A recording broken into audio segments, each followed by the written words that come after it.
आप सभी को क्रांतिकारी प्रणाम दोस्तों। धरना स्थल पे रास्ते लगने से पहले मैं हमेशा आप लोगों को इनवाइट करता हूं कि आप आज आइए। आज फिर आया हूं आप लोगों से मुखातिब होने के लिए।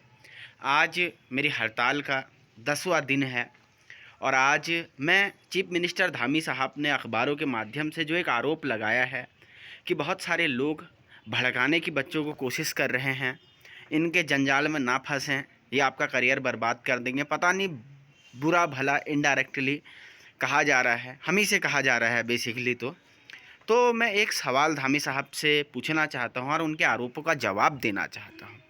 पहली बात, आदरणीय मुख्यमंत्री जी मुझे ये बताइए, वीडियो में भी पहले यही कहा गया कि घोटाला नहीं हुआ है, बाद में जांच के बाद 43 लोग पकड़े गए। क्या ये बात झूठ है, ये कपोल कल्पना है? आपने वीडियो के बाद कहा कि अब पूरे तरीके से तंत्र का सफाया हो चुका है।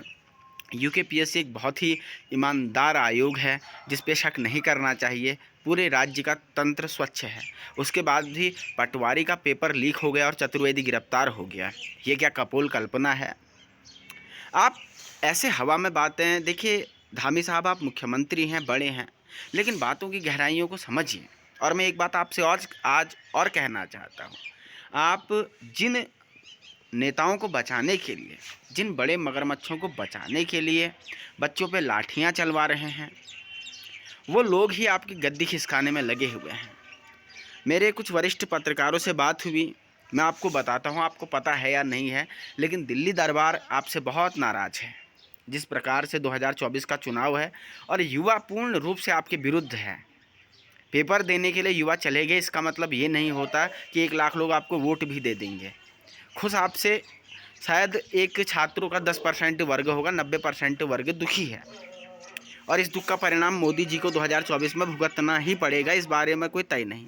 और मैं नहीं चाहता कि कांग्रेस बच्चों के इस आंदोलन का लाभ ले, क्योंकि कांग्रेस भी पहले महाभ्रष्ट रह चुकी है, वो भी वही काम करती है जो आप कर रहे हैं। और लेकिन न चाहते हुए भी हम बच्चों के आंदोलन का फ़ायदा 2024 के चुनाव में कांग्रेस पार्टी को हो जाएगा। तो ऐसे में समझदारी दिखाइए, बच्चों पे केस हटवाइए, सीबीआई लाइए, मामले को ख़त्म कीजिए। और बाकी हम लोगों को राजनीति से कुछ लेना देना नहीं है। और बच्चों पे झूठे झूठे आरोप लगाना बंद कीजिए। भड़काने की कोई बात नहीं है। क्या आपको बच्चे इतने बेवकूफ़ गधे लग रहे हैं, इनके सर पे सींग उगे हुए हैं कि ये लोग किसी के भड़काने पे कुछ कर देंगे? देखिए, अहिंसा का मैं हमेशा खिलाफ़ हूँ।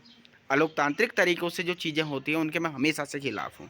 लेकिन अगर आप कहेंगे कि ये इनकी समझ पे ही मुझे वो शक है, नहीं, ऐसा नहीं होता। नकलें हो रही हैं, इसीलिए लोगों को शक पैदा हो रहा है। वरना किसी और राज्य में अगर कोई सील खुली हुई होती है तो बच्चे के मन में शक नहीं आता।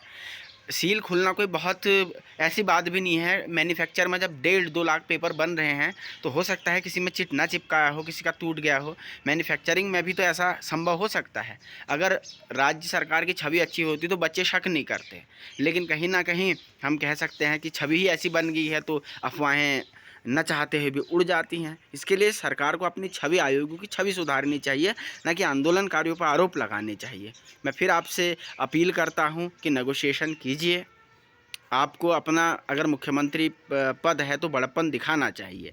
और बच्चों से भी कहूँगा कि लोकतंत्र के मार्ग पर चलिए, कानून का सम्मान कीजिए और वास्तव में अफवाहें नहीं भी फैलाई जानी चाहिए। लेकिन हाँ, सच के लिए प्रोटेस्ट करने से डरिए भी मत, संदेश अग्रसारित करने का कष्ट करें।